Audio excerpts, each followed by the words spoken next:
আসসালামু আলাইকুম ওয়া রাহমাতুল্লাহি ওয়া বারাকাতুহু।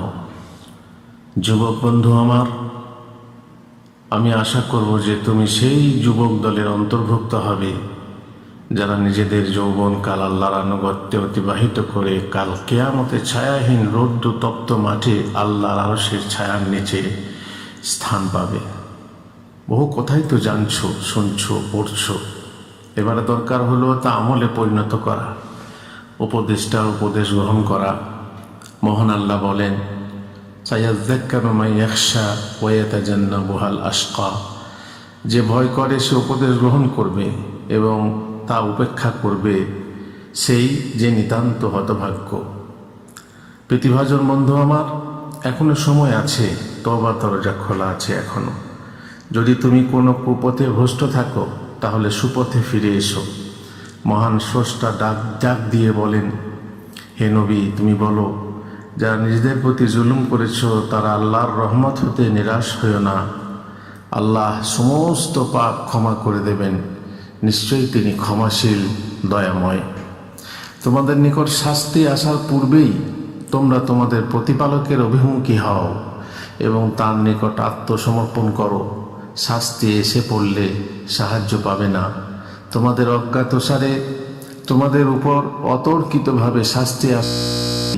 তোমাদের প্রতি তোমাদের প্রতিপালক হতে যে উত্তম কিতাব অবতীর্ণ হয়েছে তার অনুসরণ করো, যাতে কাউকে বলতে না হয়, হায়, আল্লাহর প্রতি আমার কর্তব্যে আমি তো শৈথিল্য করেছি এবং আমি ঠাট্টা বিদ্রুপ করতাম। অথবা কেউ যেন না বলে, আল্লাহ আমাকে পথ প্রদর্শন করলে আমি তো অবশ্যই সংযমীদের অন্তর্গত হতাম। অথবা শাস্তি প্রত্যক্ষ করলে যেন কাউকে বলতে না হয়, হায়, আহা, যদি একবার পৃথিবীতে আমার প্রত্যাবর্তন হতো তবে আমি সৎ কর্মপরায়ণ হতাম। আল্লাহ বলবেন, বরং নিশ্চয়ই তোমার নিকট আমার নিদর্শনাবলী এসেছিল, কিন্তু তোমরা তো তা মিথ্যা মনে করেছিলে, অহংকার করেছিলে এবং অবিশ্বাসীদের অন্তর্ভুক্ত ছিলে। বন্ধু আমার, আর তোমার কাছে আশা করব যে তুমি সেই লোকদের বা সেই লোকেদের দলভুক্ত হবে না যাদের সম্বন্ধে মহান আল্লাহ বলেন, যখন তাকে বলা হয় তুমি আল্লাহকে ভয় করো, তখন তার পাপ তাকে অহংকারে উদ্বুদ্ধ করে।